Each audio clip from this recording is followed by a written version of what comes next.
Peace, what's going on, everybody? This is just going to be a really short video this morning, but essentially all I want to talk about is how, according to your rising sign, how you basically deal with the material world and finances in general. Okay. So, when you have your second, sixth, and your 10th house, which your second house is your house of your value system. It's also the house of where you plant seeds in. It's the house of, like, if you wanted to think of it on a lower level, this would basically be your bank account. This is where you hold your money. This would be the stock exchange. This is where you hold your money and let your money build after a certain amount of time. And, like, family heirlooms, gardening even. Not 10th house, 6th house.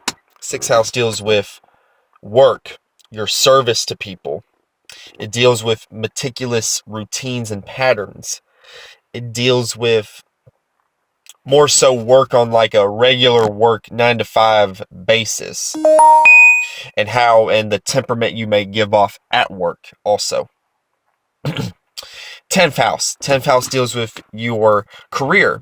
It deals with how you're seen from the world, not like your personality like your first house, but like what's your status? What are you known to do on a worldly basis? What's your contribution to the world in general? What's your contribution to society? That is the 10th house in general. Now, real quickly, let's just break down what it's like to have fire, water, earth, or air in the 2nd, 6th, and 10th house. Now, let's say you have the earth signs in earth, which is the natural energy of these houses. So if you have a Aries, Leo, or a Sagittarius rising, you're going to have this energy as far as how you deal with the material world or money in general. You're very grounded. You're very practical. You make sense when you actually go about the material world. When it comes to your value system, you tend to stay very grounded in that. Now, depending on what fire rising sign you are, it may play out differently. But at the same time, it's still going to be that same energy of grounded and practical values. You know what I'm saying? Not fiery, not emotional or airheaded, just practical values that make sense to people. Now, as far as your 6th house, once again, routines, patterns, meticulous routines, work, service. This is very grounded for you,